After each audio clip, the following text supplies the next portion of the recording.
เมืองจอมเพชรแล้วก็ไปเมืองเชียงเงินเมืองน่านก็ไปจุ๊บที่ริมเมืองน่านเนาะสังกัดแข่งขันอยู่แข่งโลกกระบังของเขาอันนี้ก็ถือว่ามีรายงานของทุกคนเนาะหลักการแข่งขันช่วงอยู่ในแข่งโลกกระบังของเขาเนาะโดยเฉพาะนักบอลโลกกระบังของเขานี่ถือว่ามีรายสนามเหมือนกันปัจจุบันนี้การหลอกคอยนอกเข้ามาทานมาแจ้งมีเกียรติบรรดาพ่อแม่พี่น้องสาวโลกกระบังเป็นน้ำต้องปังแม่น้ำขาดข้าวเหมานี่กำลังจะจดจะจ่อรอท่าเรื่องกองตกเสียบ้านของตนเองเรื่องของตนเองเพื่อจะแข่งขันกันลงมาตบมือเสียทำกันว่าเกิดได้จะเป็น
จะเป็นนักบอลยังไงค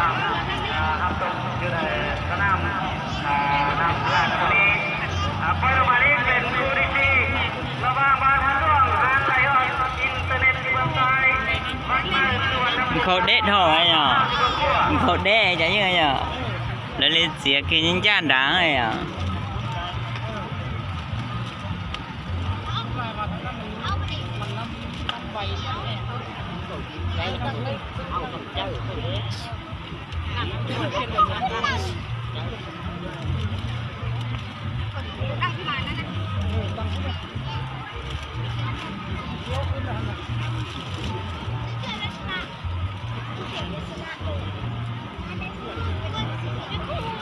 ที่เราแข่งขันกันลงมาฮอตบอลที่ต้องเลยปัจจุบันนี้บ้านปลาข้ามที่เมืองขั้วบ้านปลาข้ามก็เป็นเรือ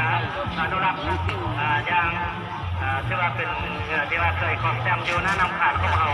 ลูกเจ้าที่ไผ่เราเจ้าที่เขี้ยวอยู่เมืองขั้วเมืองพันร่วงปัจจุบันนี้แข่งขันกับบ้านพันร่วงทันไลออนอินเทอร์เน็ตที่เมืองไทยเจ้าที่แดงปัจจุบันนี้ฮอตบอลที่สร้างแล้วเนาะที่ว่าตามเบอร์เลขาตามการเบอร์นี้ที่ว่าอยู่เมืองขั้วปัจจุบันนี้นำหน้าอยู่บ้านปลาข้าวก็บ้านปลาข้าวเป็นเรือที่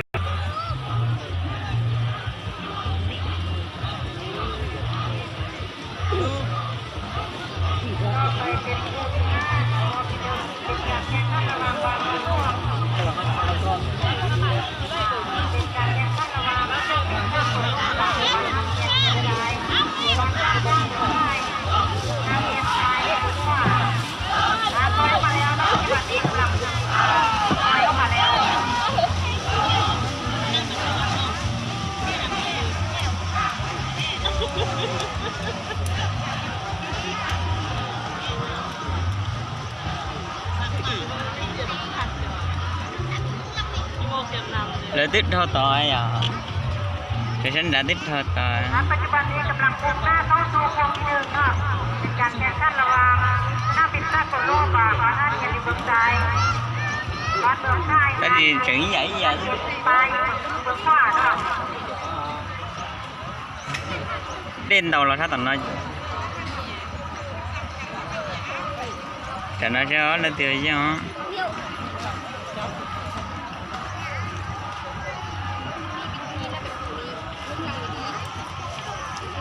ปัจจุบันนี้มุ่งหน้าเข้าสู่โค้งที่สา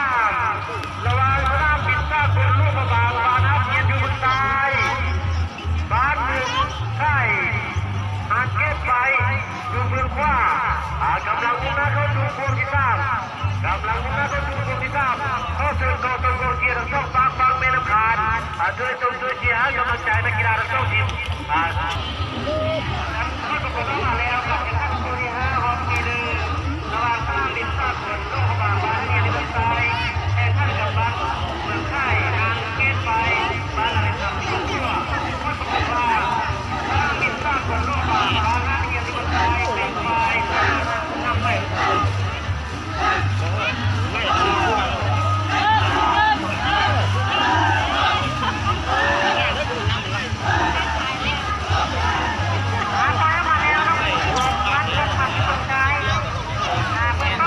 ชื่ออะไรอ่ะ วันนี้กำลังปล่อยออกมาแล้ว ชื่อ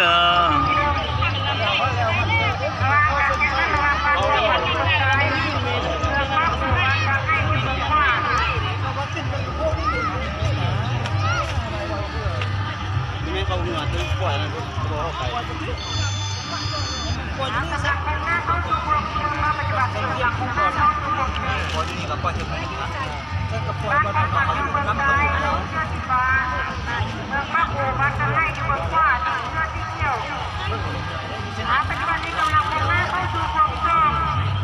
โรงทางวังมันเขาปล่อยมันไล่ไงอยู่ตัวพูดไก่มันลุ้มอยู่ไม่พูดไม่ต้องพูดไม่ต้องเจอมันจะมาว่า ปัจจุบันนี้การใกล้จะถึงหลักใจแล้วยังต้องรักษาไว้ต่อไปแค่ให้มันลงมาบานการให้เมืองป้าปูนำหน้าอยู่เอาบ้านพวกมันบ้านพวกมันบ้านพวกมันใกล้จะถึงหลักใจปัจจุบันนี้ใกล้จะถึงหลักใจแล้ว เดี๋ยวอยากจะน้องมาที่นี่อยู่ยังอ๋อ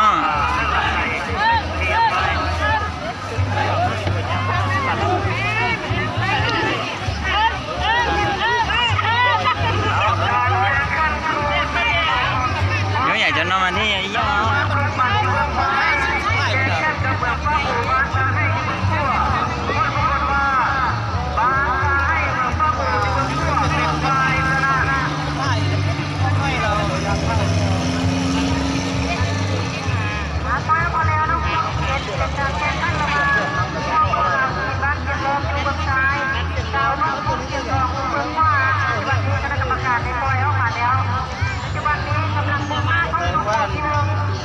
เราก็แปลว่ามันเป็นเชื่อเราจะเข้าโลดนี่ว่ามันจะมาเข้ามาพูดตั้งใจโต๊ะตามนั้นใจ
ปล่อยออกมาแล้วปัจจุบันนี้โคทิแปดสัญญาบุรีอยู่เมืองไทยนาบาปักหาบานเป็นร้านครอบครัวปัจจุบันนี้ปล่อยออกจากเมืองวันเป็นที่ปล่อยแล้วมุ่งหน้าเข้าเมืองที่ต้อง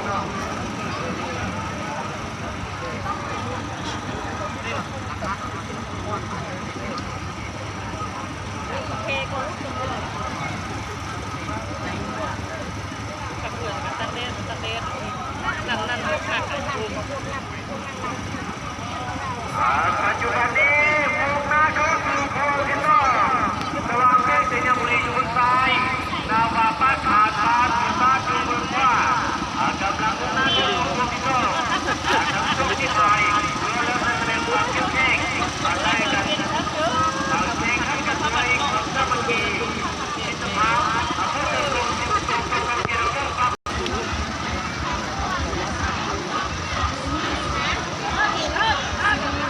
เ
ได้ของเมื่อยเหรอมันก็เพียงเขา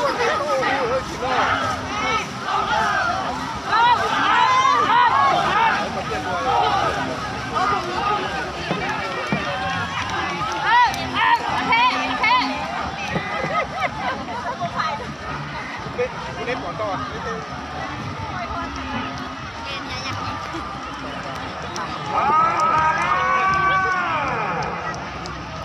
เป็นการป้องกันระหว่างเมืองน้ำบ้านของเมืองว่า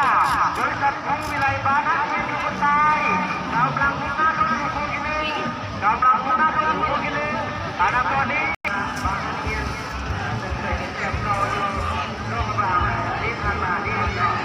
ใช้ลงนอนได้สิถมเป็นน้องลูกเป็นน้องแล้วกล้าด้านจนเลยเป็นน้องไปเยี่ยงเพี้ยนะ เหือดทางนั้นมันได้แล้วเขาได้ที่ตลอดเนี่ยนะ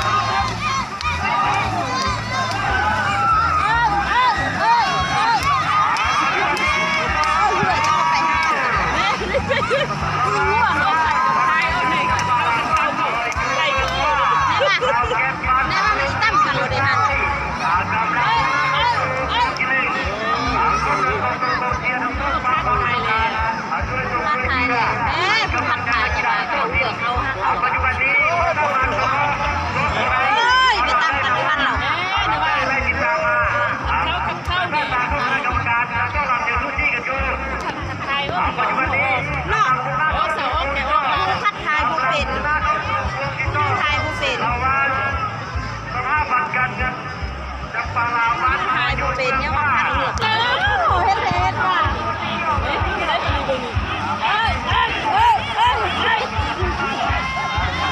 ใช่เป็นน้องได้จินโตนะย่อ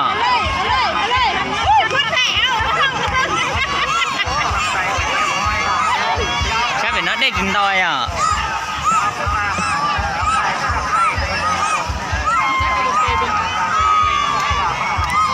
ตัวนั้นมันนำไล่เด้มันนั่นตัวนี้นำบ่ได้ปีละฟังนั้นบ่ได้ก็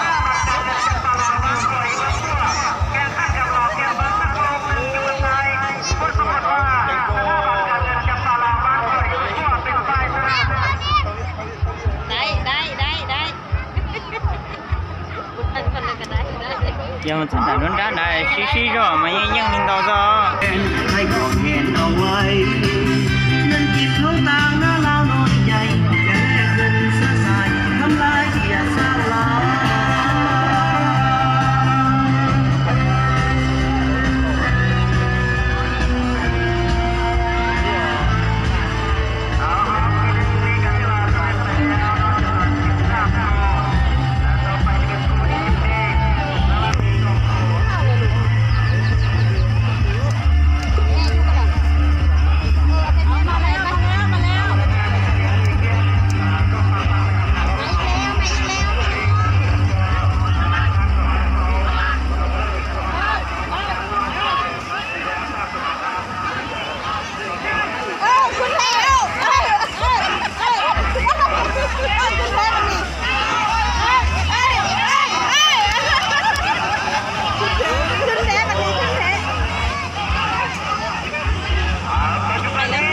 ที่นั่นที่ปอดรถนอนใหญ่ใหญ่อ่ะ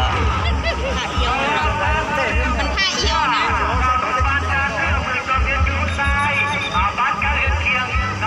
ยังบอกว่าเมื่อกี้เรา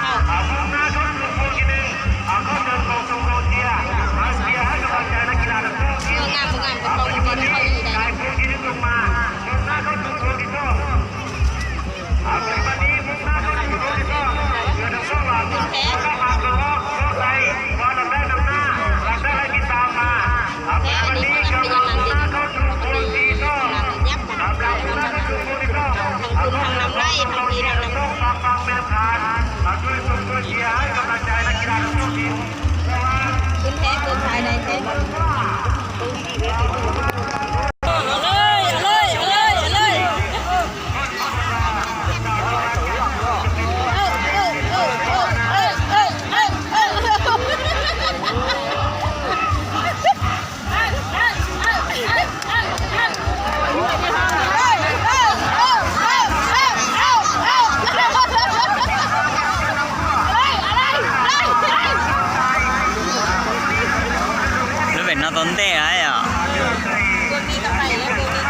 lấy đết không nhỉ lấy chỉ tên rồi dân nữa ปัจจุบันนี้พี่น้องทั้งสองพี่น้องแล้วเราต้องเร็วนะครับเสื้อสีแดงเราอยู่เรื่องที่แข่งขันกันลงมาลุงบรรทัดได้ที่บนขั้วเรื่องมันร่วงปัจจุบันนี้เราต้องพี่น้องแล้วบางประเทศที่เราทำระดับแรกเป็นฝ่ายนำหน้าปัจจุบันนี้เราขอส่งบอก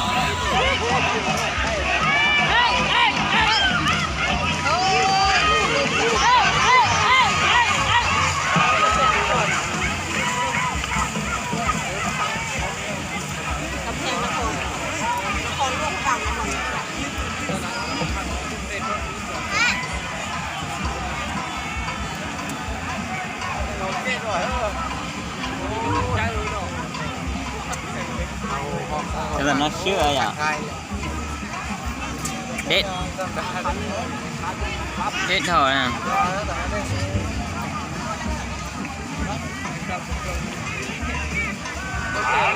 แต่bây giờ cho nó thì nhá con cá ด็ดthôi à giờ là suy rồi còn đó là tích trăm trăm